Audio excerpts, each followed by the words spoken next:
शेतकरी बंधूंनो नमस्कार. आजचा विषय आहे सोयाबीन पिकामध्ये महत्त्वाची दुसरी फवारणी कोणती करावी. अत्यंत महत्त्वाची फवारणी मी तुम्हाला सांगणार आहे आणि विशेष अनेक शेतकरी बांधवांच्या एरियामध्ये एकच औषध मिळत नसल्यामुळे मी तुम्हाला 2 किंवा 3 औषधं ऑप्शनमध्ये देणार आहे. त्यापैकी तुम्हाला जे उपलब्ध होईल त्या औषधांचा वापर तुम्ही करू शकता.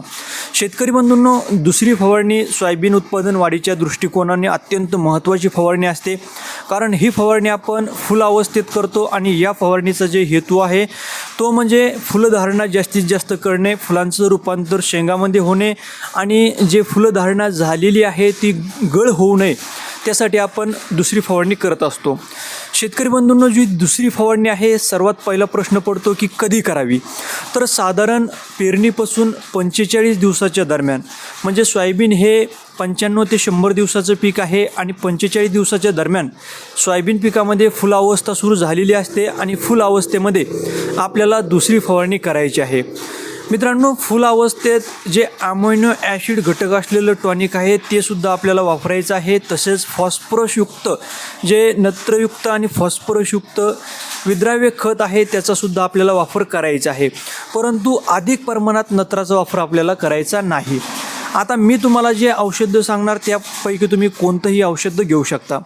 सर्वप्रथम अळी नियंत्रणासाठी आपल्याला ॲम्प्लिगो 10 ml प्रति 20 लिटर पाण्यामध्ये किंवा इव्हिसेंट 3 ग्राम प्रति 20 लिटर पाण्यासाठी किंवा इमामेक्टिन बेंझोएट 12 ग्राम प्रति 20 लिटर पाण्यासाठी घ्यायचं आहे.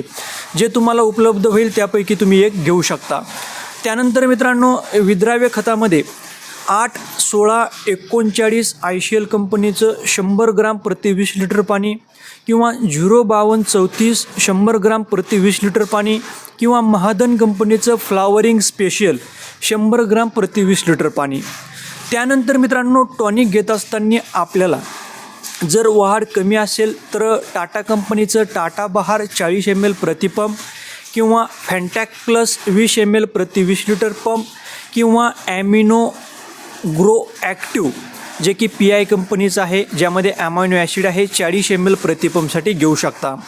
आणि बुरशीनाशक घेत असताना आपल्याला जे टिल्ट नावाचं बुरशीनाशक आहे मित्रांनो, अत्यंत चांगलं बुरशीनाशक आहे. या बुरशीनाशकामुळे अतिरिक्त झालेली सोयाबीनची वाढ आहे तीसुद्धा थांबणार आहे, जास्तीत जास्त फुलधारणा लागणार आहे आणि फुलांची गळसुद्धा थांबणार आहे आणि जी येणारी बुरशी आहे तीसुद्धा थांबणार आहे. मित्रांनो, टिल्ट बुरशीनाशक आपल्याला 20 ml प्रति 20 लिटर पाण्यासाठी किंवा 15 ml प्रति 15 लिटर पाण्यासाठी घ्यायचं आहे. तर अशा पद्धतीने तुम्ही दुसरी फवारणी करू शकता आणि दुसऱ्या फवारणीच्या माध्यमातून तुमच्या सोयाबीन पिकामध्ये जास्तीत जास्त फुलधारणा करू शकता, फुलगळ कमी करू शकता आणि अधिक उत्पादन मिळवू शकता. धन्यवाद.